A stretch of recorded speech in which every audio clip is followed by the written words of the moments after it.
right, so let's bring this up. Primerica has a saying that you get to own your business within a business, or you are a business within a business. And what that should tell you is that the things that we see Primerica focusing on, we have to focus on as a base shop, as an organization in Shaq's hierarchy, but also you as below RVP, the things that you see us doing and displaying, right, and focusing on, those are the things that you need to focus on. You are supposed to become as good, if not better than us, right? You're supposed to do what we did, bigger and better. And I think that this is like Saturday is what grows this meeting. So if we have 100 people on Saturday as an organization, that's good. This is something different, right? I think there's over 40 people here on a Monday. Next time you go, like when you meet your heroes in the company, these are things you should be asking them. Not in like a, let me see what you do. Like, hey, just wondering, how many of you guys have showing up on Saturday? How many of you guys have showing up at your full-timers meetings? And I promise you, I think right now we're probably top 50 in terms of on a Monday morning, this many people showing up. So remember, we are where we are for a reason. This is it.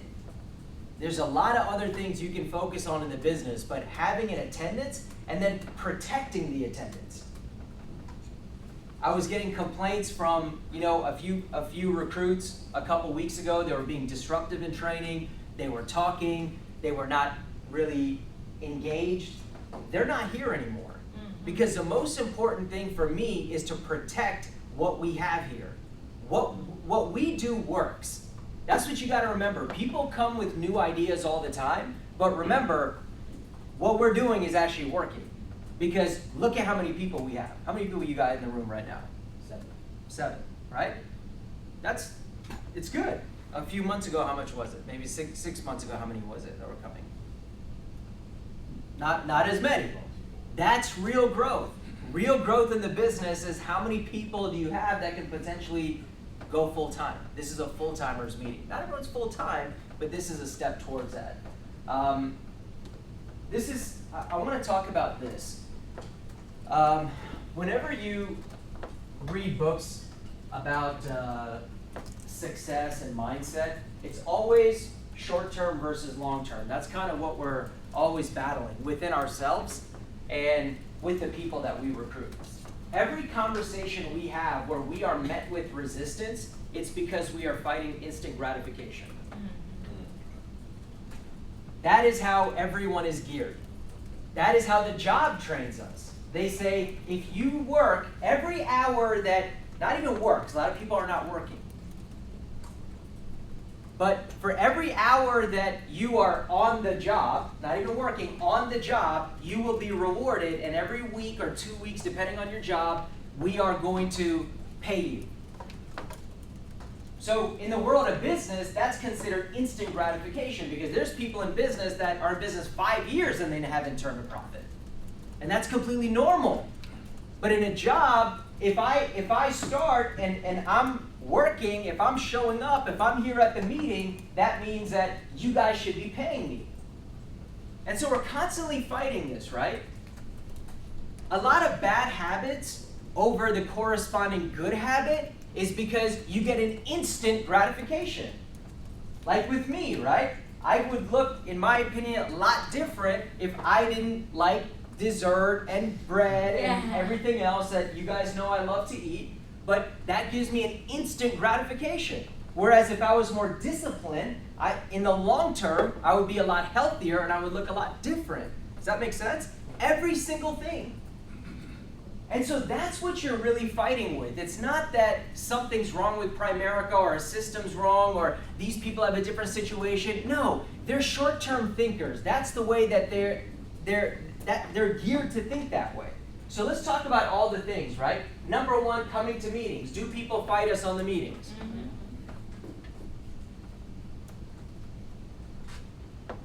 Now, I don't say this because I'm not an a-hole to everybody that I meet, right? I'm not gonna be like, you know, dude, I'm telling you to come, I make this, you make that, you should be listening to me because you are in the same business that I've become successful in.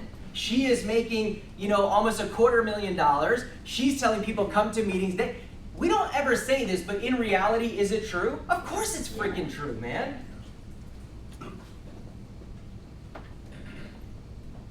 If you have LeBron on the team and he's telling a younger rookie, hey, this is what you need to do, who is that rookie to say, no, I have a better idea or I'm not going to do it yet? It's literally stupid.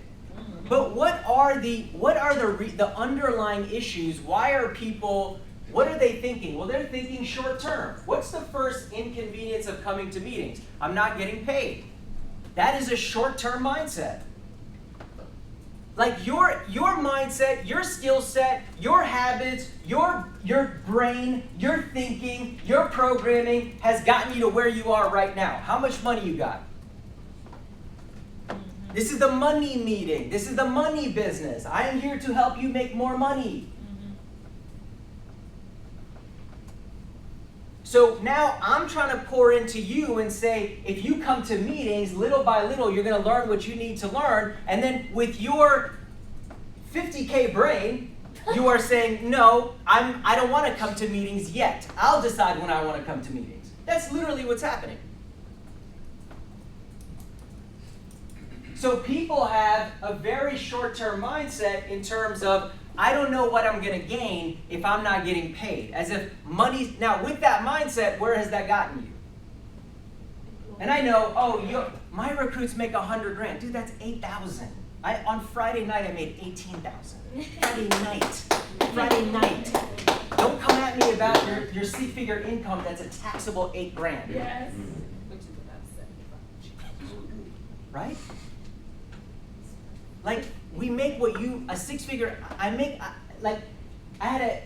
can just go on and on and on, man. I don't want to sound like I'm bragging. It is so dumb. It is so small. But that's the thing, right? When you recruit, you are trying to pull people up. So that is what you deal with. You deal with that mindset. It's almost like, how could you not be coming to the meeting? What do we, imagine everything you hear in the meeting. You know, for me, I know, I'm a little more intense. You get the mindset, you get the thinking right. I learned all this stuff from Hector.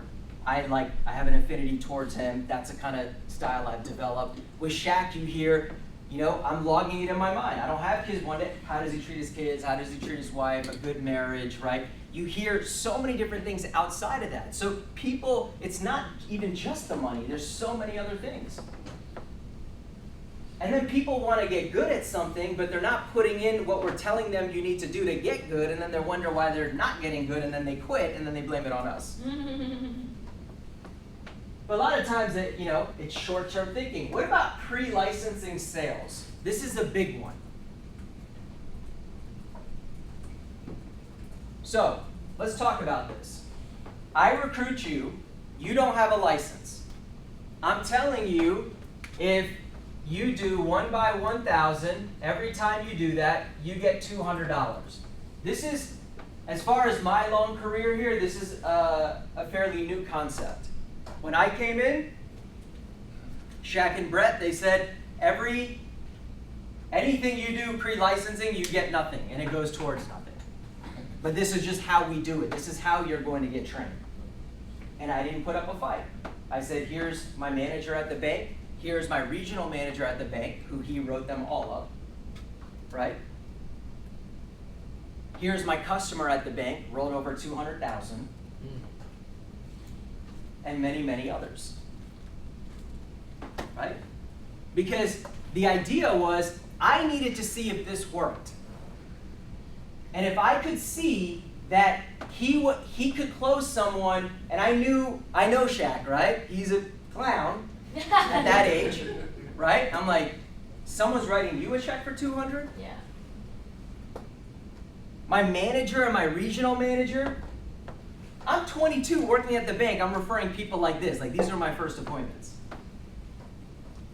Who was that other couple we met with? I can't believe I forget the name. Maturity test. No, that was the manager, the other couple that were customers. There's so many of them, right? These people are like rich people living in Reston. And I thought to myself, I need to see that this works before I get serious with this. That was my mindset. It was a long-term mindset. Now, what does this represent here? Josh, do you know what I'm trying to say here? The period of time that you could be in training. Right! Dude, you are going to be in training, Sheila. If this is your career here, you're going to be in training for this long. You're worried about your first 2 sales? You're worried about 5 sales? How many do you, if you're a winner, how many sales do you think you're going to get over your career, Ali? A lot. A lot. How many sales have you gotten in 6, 7 years? A lot. 1,000? Yeah. Are me and you still discussing those 2 sales that Abby's family got and you didn't get paid on it and then someone did a securities? Dude, she's made $700,000 since then. No one is thinking about it. Yeah. But here we are, starting a business together, and you're like, oh, but I don't know if I want to yet. I want to wait till I get licensed. Yeah. Here's the problem anytime you go to short-term thinking versus long-term, is now you are inviting that for your future organization. That's always what happens. You have to, what we have to understand is, help people understand is, you have to become the example that you want your people to be. Now think about this. If everyone did what you did, anytime you do something, you have to ask yourself, if everyone did what I did, what would it be like? In all areas of your life. Now, if everybody waited until they got licensed to get any sales whatsoever, do you know how much that would clog up your business? If you were recruiting 10 people, 15 people, 20 people a month? Because what's the number? Only 15% of people, right, or 15%, however you want to look at it, are getting licensed. So now, you have now cut down your sales pool from only 15% of the people that you recruit. Is that a smart business decision? Sheila, you get what I'm saying? Right? Has anyone, Sheila, ever not gotten licensed but they left you a couple sales? Of course! Yeah. I've gotten multiple 6-figure investment clients from people who never got licensed. What if I said I'm not going to get sales until I get licensed, and my philosophy was never to get people to bring sales while they're not licensed? Where would my business be? See, if you give up 3 sales, fine. You short-term gave up 3 sales, which are really not even qualified to close. They're not even the ones doing business with you. They're doing business with us because you have no credibility. But let's just say you gave up the 3 sales. Now, the next 10 people you recruit, if they give up 3 sales each, how many did you gain back? 30. Which one's better? It is so small, it is such an instant gratification mentality when people want to get paid, on the very first sale that they bring in. And you know what it really is small thinking, and it's a scarcity mindset, because people think, well, these are the only 5 I got, so I want to make the money on it. I'm being stern in this, with this tone, so to put the strength in you guys when you explain these things, right? Obviously, we don't talk to people one-on-one like this, but I want you to understand how important these things are. Because if everyone does what you did in that situation, where would your organization be? Building a team. Isn't this another one we get a lot of resistance on? And for a long time, I caved on this one too. I was like, fine, you don't have to. I had a whole speech about why you don't have to build a team. You can just be a producer. You can just do this, just do that. But is that good? Just because I am allowed, okay, why would I allow someone to do that? They're coming into Primerica, which is a recruiting organization. They're saying they don't want to recruit. Sales. Instead of spending more time explaining why they should, right? I say, okay, don't, because I want your sales. It's selfish, but is that the best for you?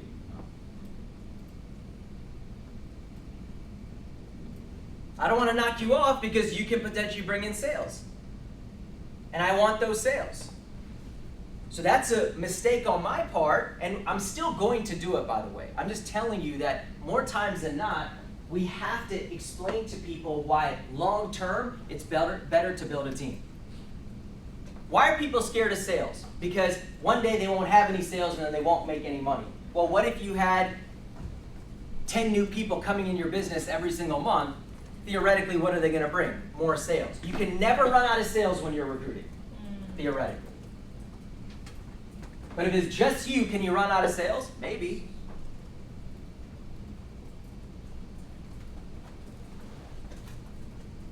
Long term, do you want to have a business?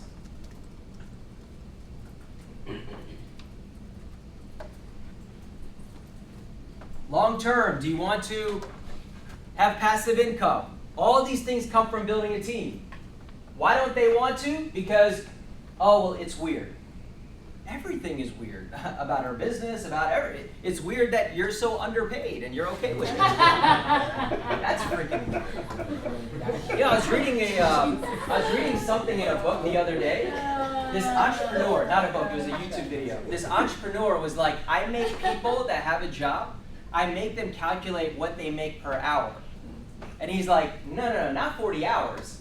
Like, how much time do you have to put into that job? Like, because if you didn't have a job at all, would you be waking up at that time? Would you be getting ready at that time? Would you be driving at that time? Would you be driving to that place in that much time? Then after work, would you be doing this? Would you be taking that phone call? No, when you really look at how many hours it takes, now tell me how much you're getting paid. A billionaire said this. So everything's weird, right? Yeah, recruiting is weird, but it makes sense. And by the way, it's only weird to you.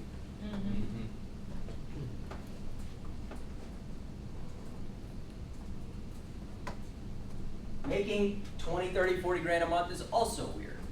Choose your weird.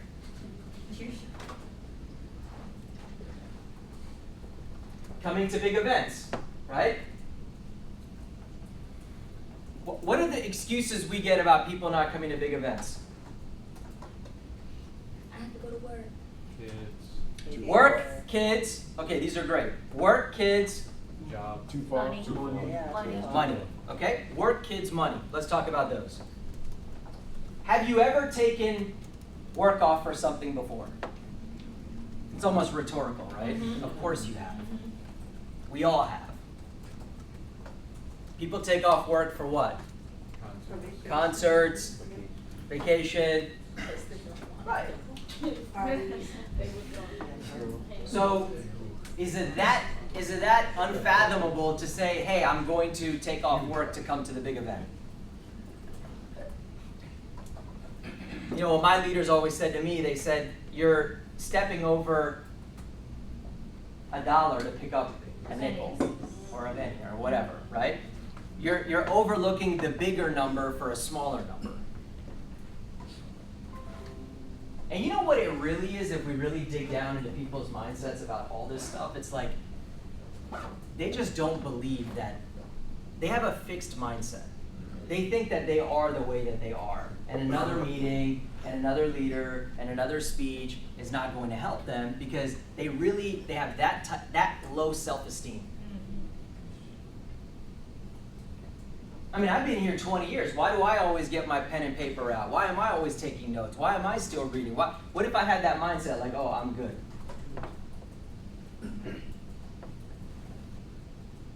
A growth mindset is I can always get better, I can always change. These things are going to help me get better, and the better I get, the more money I make, the more successful I'll be. And you would never miss a meeting. When people say they have work, calculate it. For those 2, 3 hours, 4 hours, 5 hours, what are you making per hour? 40 an hour? 50 an hour? A few $100.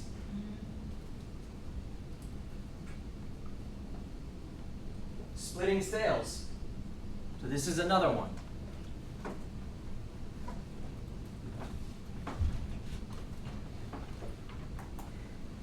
So, Robert, you have a recruit? What's his name? Israel. Okay. So, Samir I am a field trainer. I recruit Robert. He recruits Israel. Okay? Now, Robert is licensed. I'm a field trainer, fully licensed. Israel is non-licensed. So one of the practices that we have in our business is if Samir, the RVP field trainer, trains Israel, and then we get, $1,200 annual premium, that is basically split. I'll come back and I'll split that with Robert because that's his guy, and Samir and Robert split that $1,200 of premium. Now, a couple of things happen here. This is a full-timers meeting. Sometimes what will happen is Robert will be like, nah, I don't want the split. I want to go train Israel. Because I want the whole $1,200. I don't want to split it. And so what we have is people that aren't ready, that are prematurely, that aren't securities licensed. I'm not saying you have to be a trainer, but like Israel is, he heard Primerica's awesome. He comes to the meetings, hears people's making money and people are competent and we're switching people out of whole life and putting them in term and people are buying investments and they've heard Tia's presentation and they watch her video and then they go out with someone, and I'm not actually talking about you, right? But in general, someone very new and they get a very different experience. And they're thinking like, all right, the guy I'm working with is not giving me the experience I thought I was going to get or what I'm hearing about, and now I'm reluctant to introduce him or her to anybody, and now Israel's going to quit. Now, for Robert, long term, it would make sense to just let Samir train Israel so Israel can stay around, and then when Israel becomes a producer, guess what Robert gets? Overrides. But here's the next level, okay? Is should Robert even be getting the split? Because if I go and I meet with Israel's parents and let's say, I like to do in-person as much as I can. I drive over there, I meet with them. Where were you at that time? Where are people? Work. 8 o'clock at night? Oh, watch it. Let's be real, right? Thomas, don't make me ask what you were doing last night. People are, I don't know what you're doing. And I'm working, and I am now giving half the sale to someone who's at home. Why? Because they introduced me to the person? Hey, if you're going to be here for 10 years, and I turn Israel into, a division leader under you, you benefit. Well, it's like, oh, but I brought in that recruit. Why aren't you splitting the sale? Well, how does the Primerica system work? If you are at 60%, and then the guy under you is at 50%, when they write a sale, you get that spread of 10%. What is this called? Override. So when you bring in recruits, what you're entitled to is overrides. That is what it is. So if I can get that guy to produce and be independent and be productive, you are going to get your overrides from someone you didn't even train. But what is this one called? Right. Tell me, what is that? Free money. Here's the thing. If y'all know me and my training, I give a lot of free money out. Okay? So I'm not even saying that I'm not going to do this or I don't do this. I'm even stupider. Sometimes I'll give the whole thing. Is that smart? It's not. It's not smart. Because now Robert's saying, well, he's going to give me the whole sale or half the sale anyways, and he's still watching TV instead of trying to get independent because he's not losing anything. Right. Right? Here's the other funny thing. Samir is full-time. Robert has a job. And now I'm giving the guy who's sitting at home and that has a job half the sale. I just want you to understand the business mindset behind a lot of this stuff. I can afford to do dumb things when it comes to this. Not everybody can. And sometimes you have to position yourself this way and talk this way in explaining how things work. But again, they don't want to relinquish anything because in their minds, I'm only going to be here for 5 sales and then I'm gone. That's in their subconscious. That's not what they're thinking in their consciousness. That's what they're thinking in the back of their mind. That's how they're wired to think. Even their time here is short term, right? Getting your own product. Should people have Primerica insurance? Yes. You know, our organization, we pride ourselves in we don't like press people about that. Believe it or not, there's people like at IBA. It's like IBA Life app. I've never been that way. I've never run my business that way, right? If you don't have kids and you don't have a wife, I'm not gonna force you to get insurance. But is there a benefit in you owning what you're offering even if you don't need it? Absolutely. It's subconsciously, right? You're gonna feel better because you own it. So you own something that you're selling to someone else. I think that's gonna get you more sales. I think that showing people your policy, they see, wow, if they have it, I want it. So I feel like if you're spending $40 a month, you're gonna make more than $40 a month just because of the fact that you have that policy. It'll be more profitable for you to own it in many, many ways, from a mindset as well as in actual reality. Self-improvement, music, audios, reading, right? Short-term versus long-term. People have bad habits. People have personality quirks.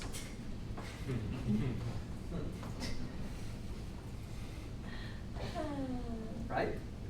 And so, you know the term like rough around the edges, and then we have to like smooth people out? Yeah.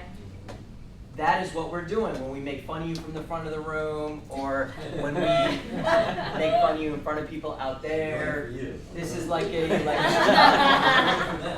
it's for them. It's for your benefit, not for our own humor, right? But that's part of it, right? We want you to understand how you're coming across so you can change these things, but again, of course it's easier to listen to music. Why is it easier to listen to music and watch TV? Because that's the junk food of the brain, right? Just like junk food, actually, if you eat too much of it, what's gonna happen? You're gonna get what? Fat and sick, right? So if you put too much junk food in your brain, it's the same thing is going to happen. You need nutrition for your brain. This is what you need. I love our meetings, but you're here for 1 hour today, you're here for 1 hour, that's 2 hours out of 168 hours. Maybe you need a few more hours. I know it's relaxing to listen to music, and it's more fun, and it makes you think about your problems or whatever, right? Hey,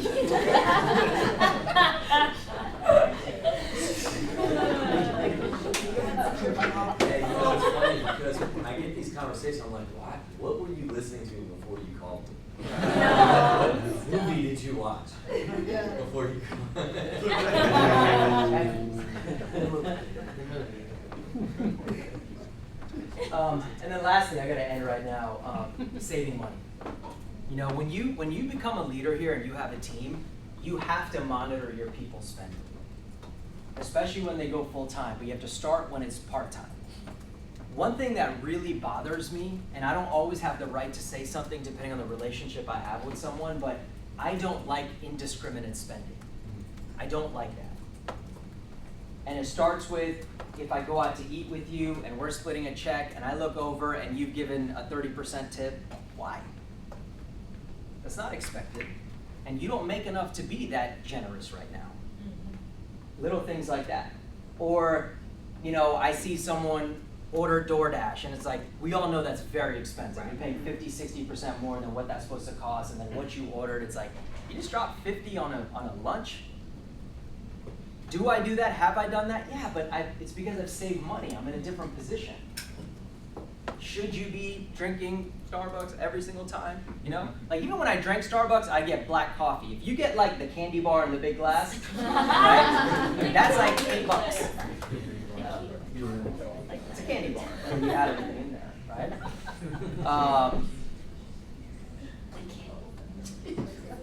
When people go on vacations, because what are people trying to do? There's that meme on Instagram that I really like. It's like, instead of always looking forward to the next vacation, why don't you create a life you don't have to escape from? Right. Because that's what vacations are to people. They just hate what's going on, they want to leave, and then it's perpetuating the same things because you're spending money you don't have. Like me and Josh know some of the brokest people you'll ever meet can't pay for their next meal, and then we hear like, oh, we're going to Mexico. Oh my God. How? It's insane. Yeah. It's insane what people, the stupidity around money. And guys, I was like this. Shaq had to beat this out of me, man. I was like that because my parents were so strict and I never had any money and I was going the other direction because I was so upset about the way that I was raised, and he had to fix that by helping me save, by not being a bad example to me, you know, and by coming at me every time I was eating out, every time that I was drinking coffee from outside or buying things from the convenience store, whatever it was. So you got to be really lean, and you got to teach your people how to do that. But of course, instant gratification, people want to spend everything that they make and everything that they're going to make in the future, right? That's the funniest thing in sales is like, the money hasn't even come yet, you've thought of 10 different ways to spend it. Like, well, I got that one coming in. It's like you earmarked it 5 times. Now you've now spent more than the sale, right? The sales is going to be 300. You spent 155 different times because 300 is coming, right? This is the dumb stuff that people do. But we got to get better, and we have to have a long-term mindset. Anything else, Shaq? When is King's Dominion for the qualifiers? August 8th. August 8th. Let us know, because we're getting the tickets. Let us know if you want to come. If there's anyone that did more than 2,500. We'll put the list out on the Top Gun thread. And then if other people want to come and pay for themselves, we'd love to have everyone. That's going to be on August 8th. That's a Thursday, I think. Anything else? Lisa, IB discounted IBA. 1 by 1,000, discounted IBA, and we have a week from Thursday, so still a lot of month left to make sure we get our goals. 200, 1, 2, 3.